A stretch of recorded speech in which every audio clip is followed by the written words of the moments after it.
Hi, I'm Heidi Villegas with Healing Harvest Homestead, and today I thought we would talk about pain, specifically using herbs and essential oils or substances that come from plants to help with pain management of different kinds. So I talk a lot about medical preparedness, and I teach people how to use herbs and essential oils skillfully so that people can be independent of the drugstores and even potentially with doctors' permissions and supervision, their prescription drugs. And I've helped a lot of clients. I started with myself. I was my first client. So I can discuss the things I did. But for today, we're going to talk about a few of the herbs and essential oils that are very specific for pain management in a number of ways. So we're going to start with the herbs, and then we'll dig into the essential oils. I actually had a huge video planned for different conditions like respiratory and sleep and relaxation and all kinds of things. And I thought, no, there's so much involved with just pain that we'll just stick with pain management. So starting off with the basic herb for pain management is willow bark tincture. Willow bark contains salicin, and I've actually done videos on this, and I have an article on my website where I go deeply into the chemistry, the phytochemistry of why willow bark works, and also why it's better to use than aspirin, and also other non-steroidal anti-inflammatories. But willow bark has compounds that synergistically work together with the salicin to help manage pain. I love to use willow bark personally for headaches, for minor aches and pains, things like this. So willow bark is kind of my go-to for that. Here's a little pint jar of tincture started. I'll set this back here.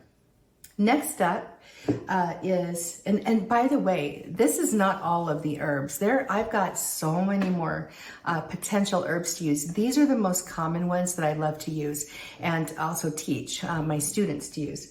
This is devil's claw tincture.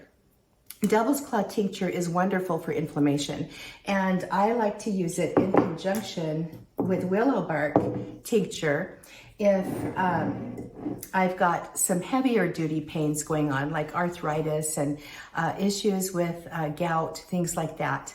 So next up, we've got this is St. John's wort infused oil. See how beautiful and red it is? St. John's wort is a plant that grows wild in some areas, and it flowers right around the summer solstice. So I'm very excited because we're getting ready to start seeing our St. John's wort flowers pop up. I already see the little plants everywhere. So I think we're going to have a pretty decent harvest this year of St. John's wort. And we do sell the fresh herb to our students because the only way you can get this beautiful red infused oil is to use the fresh herb. It's one of the few herbs that you use fresh for infusing in oils instead of dried. Technically and typically, you want to use dried herbs for your infused oils so that you don't have mold. But St. John's wort is a different example, and there's a special way that you infuse the oil to get this beautiful red oil. The reason I put St. John's wort oil into this quick discussion on pain is because it is wonderfully supportive of neuralgia and nerve pain and everything else. In fact, I love using it internally as a tincture as well. It doesn't take away the pain like willow bark tincture does, but what it does do is it acts on the nervous system, and it can actually help heal over time conditions such as sciatica and other nervous system issues if it's used consistently. So this is not like a pill or a drug. It's not something that's just going to cover a symptom, but it does help your body heal itself, which is the natural process.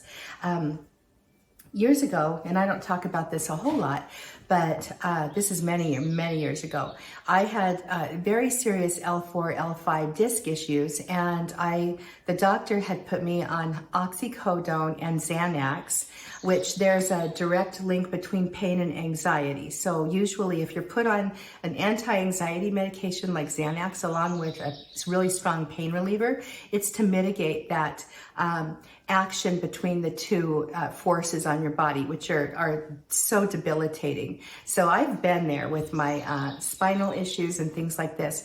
I decided after trying the doctor's protocol for about a month or so that I just couldn't do it. I couldn't take those strong medications.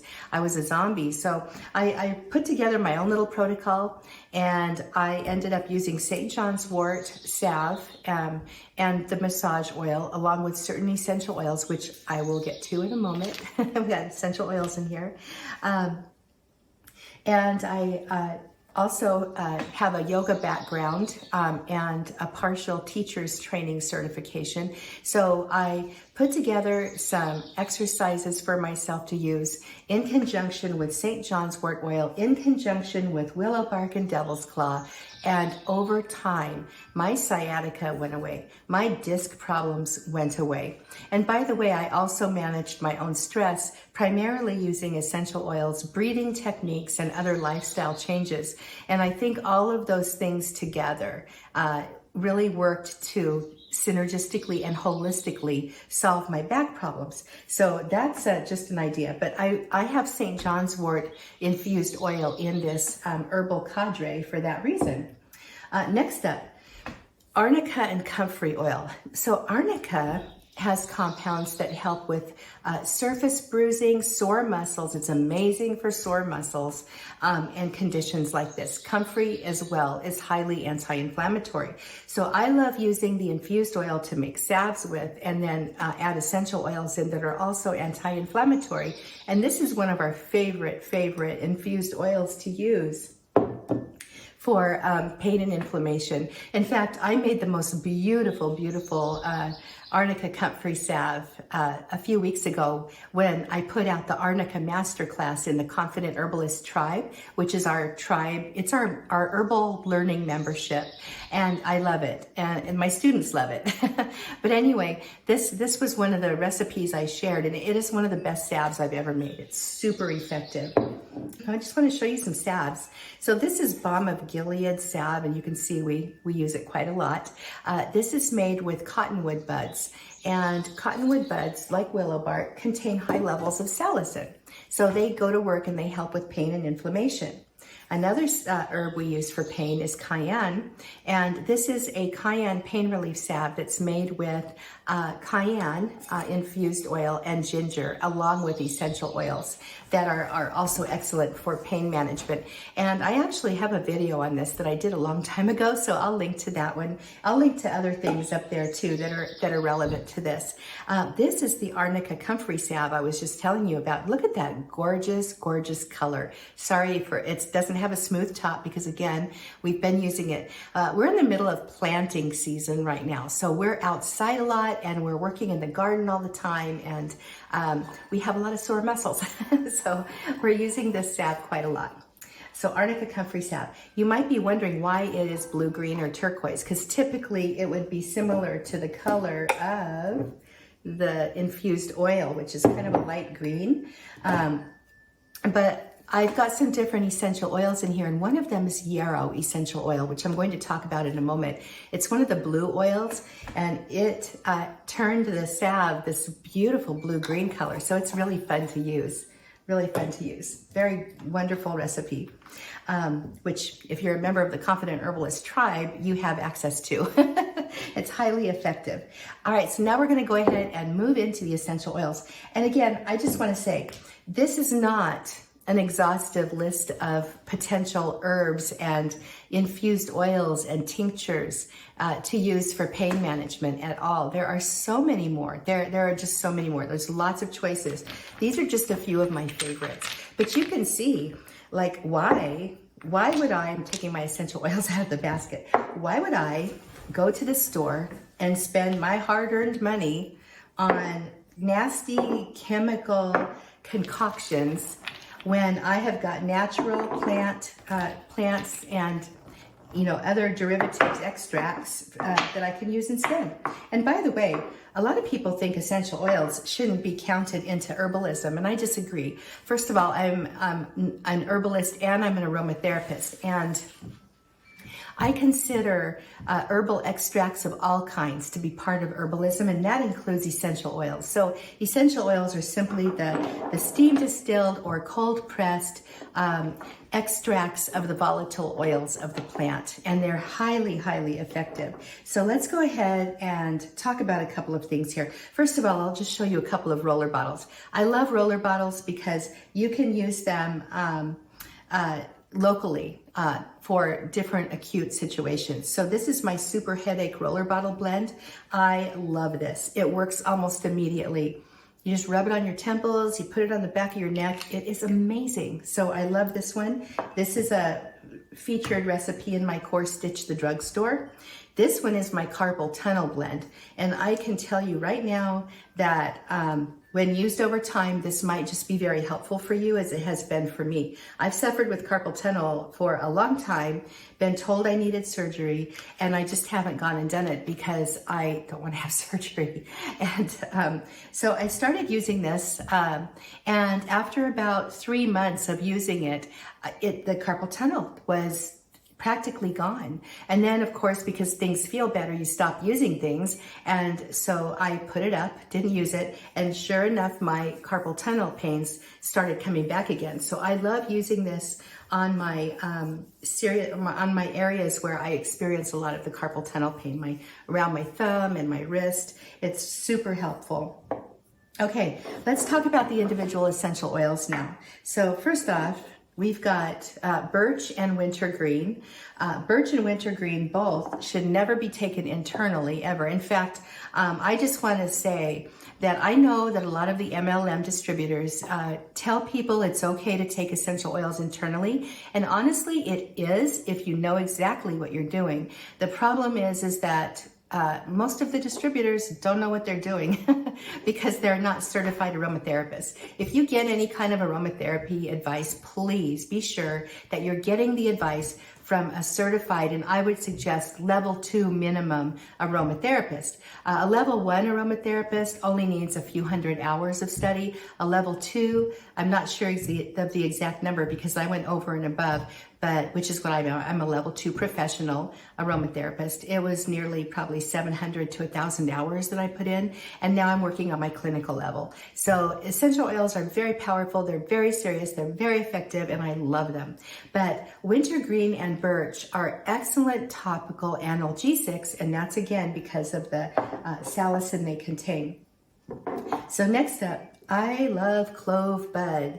It's numbing, of course, and we all know that it's useful in your tooth preparations for pains and things like that. But I even like to use it on topical areas like where your joints and other pain issues come up. So I love clove. That's why it's here. Frankincense has been well studied in terms of helping with inflammation, and it smells wonderful. It also reduces stress. So frankincense is in the mix for that reason. Now we have got, let's see, where's my yarrow? Uh-oh, I forgot my yarrow essential oil. I call these my blue oils. I love the blue oils. Yarrow is one of the blue oils. I've also got blue tansy and German chamomile. So these contain a chemical called chamomile. Chamomile is wonderfully, wonderfully anti-inflammatory and analgesic. In fact, I have quite a lot of blue oil in my carpal tunnel blend, and I really love these oils. They smell good too. So these are great for anti-anxiety. They're great for helping with relaxation and sleep, but I love them best of all for inflammation and pains. And when you've got swollen joints and just really horribly painful tissues. Okay, next up. We've got copaiba balsam and black pepper. Now these are both high in a chemical called B-caryophyllene.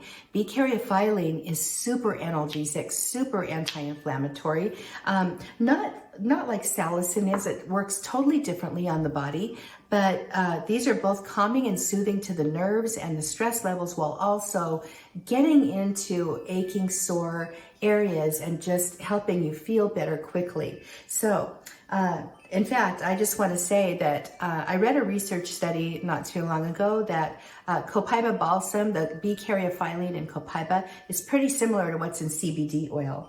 So only without the other stuff going on. So, all right, next up, and I'm gonna still hold on to my black pepper because what I've got here is turmeric essential oil. So we've got turmeric and black pepper together, and I just wanna show you, you can also use the herbs together as well. And I always buy my herbs in bulk from Star West Botanicals because they're cheaper that way and they're much better quality than just getting them from the grocery store. But turmeric contains a compound called curcumin that is excellent for inflammation all over your body, internally, externally, everywhere. The problem with the curcumin is that it's not very bioavailable, and that means your body can't soak it in to your cells where it needs to go to work. But black pepper contains a compound called piperine. And the combination between the curcumin and the piperine really is helpful for inflammation because the piperine acts on the curcumin and helps it become more bioavailable. Do a little research on that. I think you'll be surprised. So if you ever want to drink a turmeric and black pepper tea, or turmeric tea, or add turmeric to your diet for inflammation, be sure you're adding some black pepper too, okay? So you get maximum benefits from that. Ginger is one of my very favorites as well. It's very warming. It enhances circulation to the surface of the skin. And it is excellent for bringing relief to sore muscles, especially if you combine it with some of the analgesics like wintergreen and the blue oils together. Ginger's just amazing. In fact, in my cayenne salve, I always combine my cayenne with some ginger because the ginger essential oil as well as the infused ginger, it just makes it super powerful. Finally, I've got my St. John's Wort essential oil, and I'm so grateful you can get the essential oil. It's a little bit expensive, but I love it because once again, St. John's Wort is one of my favorite nervine herbs. It acts on the nervous system to help with any kind of nervous conditions that are causing pains. So like, you know, neuralgia, what I was experiencing, sciatica, things like that. So these are just a very few of the herbal remedies that you can use for pain or pain management, and in different ways. So the reason I'm showing you this is because I want you to know that you can be extremely medically prepared using plants. In fact, if you didn't want to buy essential oils, you could either just take these out altogether or only buy a couple, 2, 3. You don't have to have all of these. I'm an aromatherapist, so I have a lot of oils. But you get to pick and choose. But you always should turn to your herbs. Your herbs are not expensive. A tincture like this costs literally pennies to make, and it lasts for decades.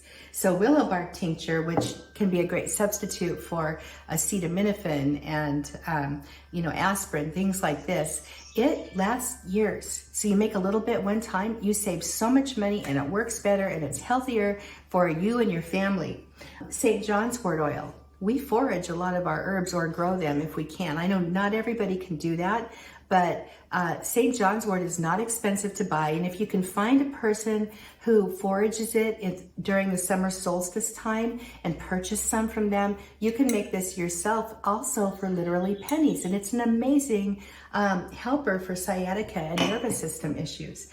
So these herbal remedies don't cost very much at all, and they're highly effective. The essential oils, I just want to say, you might lay out a little investment initially on some of these. Some of these are very inexpensive. Copaiba balsam is not very expensive at all, for example, and neither is ginger. These things, you can purchase them easily and have them on hand, but the thing is if you buy a little 15 milliliter bottle like this is black pepper, you only use a drop to 2 or 3 drops at a time most of the time. When you make a roller bottle, like the ones I just showed you, where are they? Where did my roller bottles go? Hey, they disappeared. Oh, here they are. You're only using literally 10 to maybe 20 maximum drops in this whole roller bottle, and this will last you for a very long time, months as a matter of fact. So I hope you enjoyed this quick little discussion of being medically prepared with herbs, considering your journey to learn herbalism. And if you do, find a teacher you resonate with. Find somebody you just love to listen to and who is very knowledgeable and who is has lots of education behind them as well as personal experience. That's extremely important.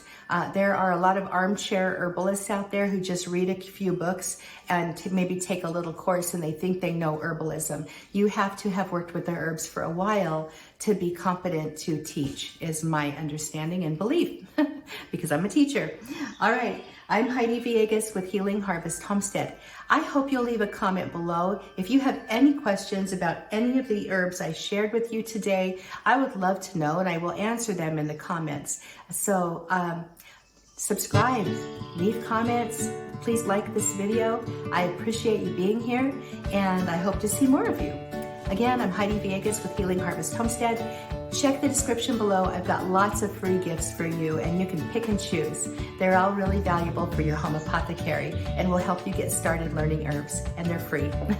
All right, I'll talk to you later. See you later.